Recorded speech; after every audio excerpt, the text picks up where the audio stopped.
Hello malt mates, I'm Ralphie, welcome to The Whisky Bothy, where quality spirits are reviewed, assessed, rated and experience-based knowledge and opinions are exchanged with the sole purpose of helping you with your journey so that when you spend your hard-earned money, for which you have paid taxes and you're going to pay more taxes every time you spend it, because that's the system, right?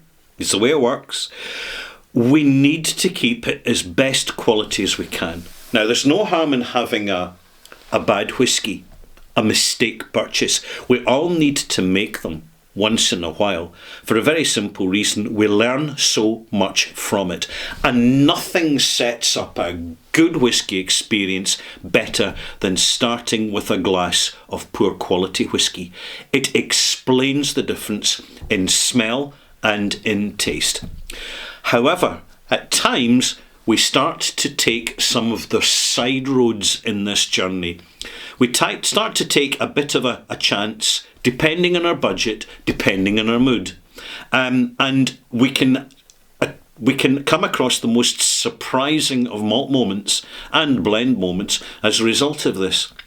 And I'm going to introduce one such whisky to you right now here in Ralphie Review in the Whisky Bothy 1079. Here it is. There is no label in the front of the bottle. I'll just turn it slowly. There's a few, very cryptic clues as to what brand it is.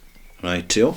But here at the top, just in the neck of the bottle, you have a detachable label, and it's deliberately detachable, that clearly states Famous Grouse 40% volume. Right. This is a whisky that I bought at auction. Where I am, in the British Isles, I have easy access to whisky auctions, which are very busy at the moment because there's good whisky at good prices to be found. I am aware that there are not so many whisky auctions in the United States of America. However, that is changing because business types are seeing the business opportunity to host whisky auctions to help, and this is in the interest of the bourbon industry, to help maintain the interest in collectible bourbons, which is having a reality check at the moment, and about time too. So here we have an old bottling of Famous Grouse. The cork has come off surprisingly easy. What age would I put this? I mean, I'm getting a clue from the condition of the cork that it's a kind of recent bottling, I'd say in the last 20 years. So I'm thinking 1990s. I'm also looking at the inside of the bottle, which you can clearly see, sort of. I'll hold it closer, righto. And you can see there's a wee bit of brown marking inside the bottle. That is due to deposits from the cork itself. It is nothing to be bothered about. It's nothing to be concerned about. Why did I buy this? Well, it was cheap. I paid £20 for this, plus auction fees, plus delivery. But this is one of several bottles I delivered, so the total cost was probably about £27, £28. What was I looking for? I was looking for the unexpected. I was looking for an old style of Famous Grouse where it still had a reputation, a traditional reputation, not a contemporary reputation. There is a difference. And the whisky matured and put into this flask is from more traditional casks, in my opinion, of a marginally better quality of wood. It's also my opinion that because it was harder to sell whisky 20 years ago, the age of the whisky going into the blends was higher, to give better results. That's purely my personal opinion. What else prompted me to buy this is the fact that it's a ceramic flask. And I know for a fact that collectors are not interested in ceramic flasks because they can't see the fill level in the bottle. And it is a fact that in some of the inferior ceramic flasks, they may be glazed on the outside, but they're only partially glazed on the inside, and therefore the spirit can actually seep into the clay itself, and this will taint the whisky. Let me tell you from my experience, that's not actually a bad thing. It's really not something to worry about. In fact, it brings a distinct minerality to the results. So it's not necessarily bad. Because the collectors do not collect these, they have no interest for them, they will not pay a premium for them, so it's a blended Scotch in a ceramic flask, and nobody wants it.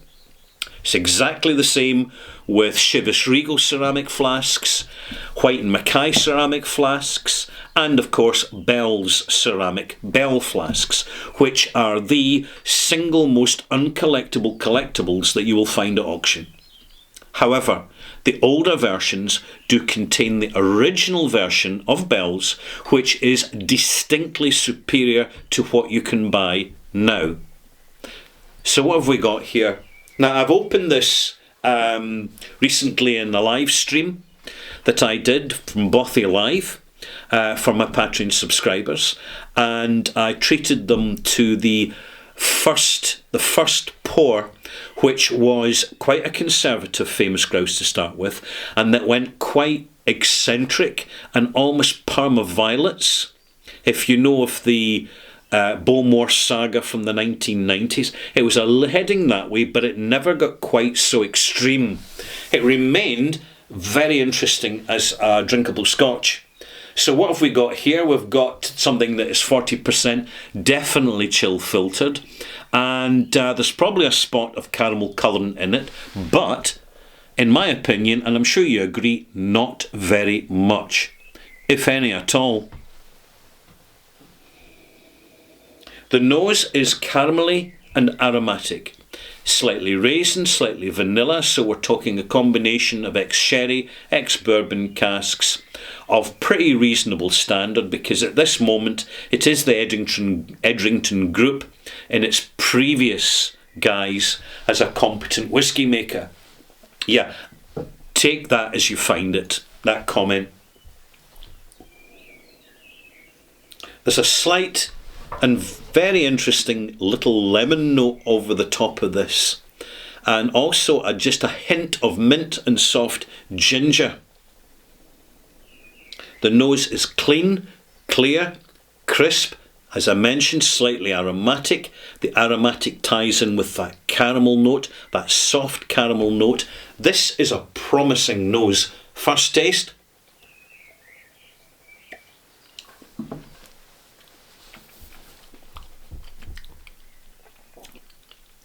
This is Famous Grouse as it used to be. I'm stating the obvious. Of course I am. Let me quantify it. You get the strong impression of very competent ex-sherry casks. It is a little bit suppressed at the moment, but that is because it's a vintage bottle and they tend to be more fragile. They tend to oxidise more quickly once you open the vessel, the bottle, the flask. I'm going to add a drop of water, but I'm going to add very little, 1 centilitre, not 5. This isn't a robust single malt that can soak up that water and just develop and burst into life. This is a much more fragile, composed, heavily blended Scotch. And as such, it's simply more fragile in the glass. I've added the drop of water. I'm just rolling it around slightly, no violent shaking it about, none of that nonsense. I'm not an expert, so I don't go in for that shenanigans.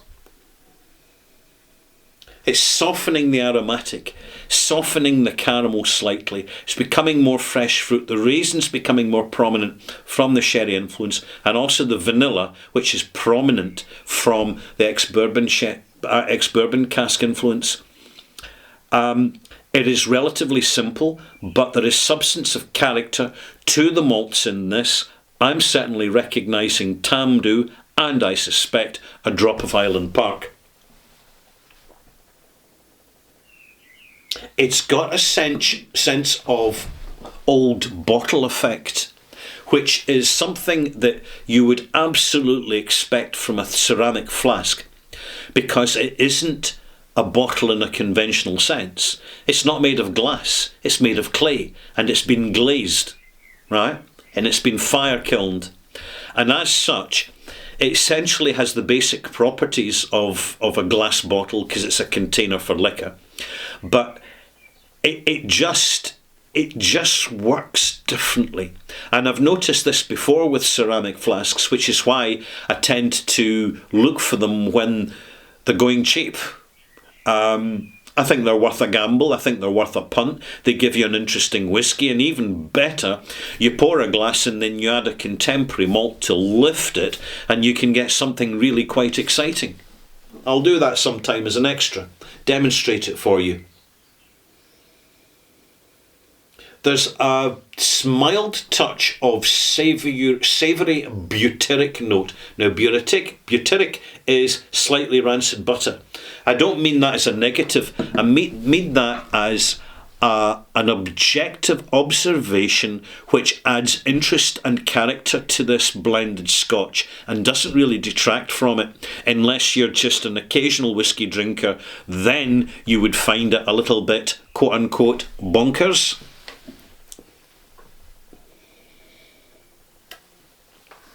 Oh, it's coming alive now. That drop of water is so much more juicy. There's strong, powerful honey notes coming through with the caramel. The citrus is more intense now. It's lemon, lime, grapefruit, citrus all together as one, with a little bit of rind in there to give bitterness and tartness on the palate. The vanilla is intense and complex, and in fact the vanilla's taken on almost an antique note to it as a direct result, because you don't find this in contemporary whiskies. You find this in vintage whiskies from auction that have been in the container for about 20 years or more. It's quite possible this is even 30 years old. You get, particularly for the experienced palate, you're going to get a lot from this experience. It gives you a whole different profile in your opened bottle whiskey collection. And if you're a curious newcomer to whiskey and you're just wanting something that's a little bit different and eccentric, this is definitely well worth looking out for. And then at the end of it all, when you've finished the whiskey, you're left with a very attractive little empty bottle that you can either put some fresh whiskey into, or alternatively you can keep it to prop up your whiskey books in your personal whiskey bothy. There you go. Nothing goes to waste. This is objective, intelligent packaging, by the way. This is real packaging. It's grounded, it's based, it makes sense. People, when they buy a bottle, all they have to do is just peel off this little soft, glued wax strip from just round the neck. That's all they have to do. That's how little information there is. I do suspect this originally came in a cardboard box, but it's disappeared. And the cardboard box would actually have more information on it.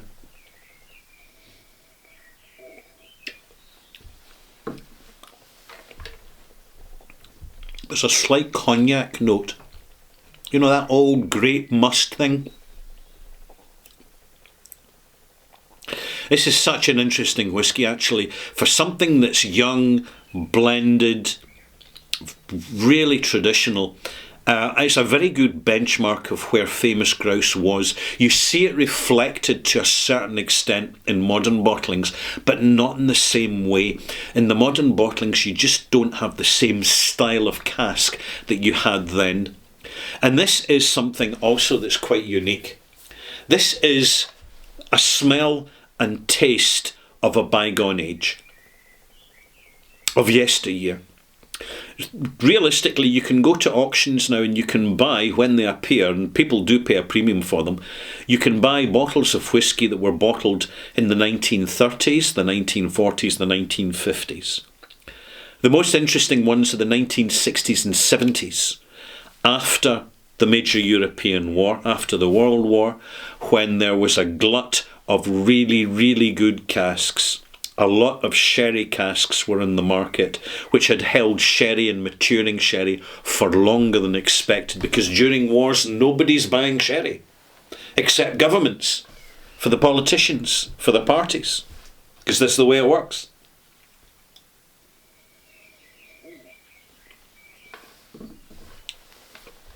Final notes.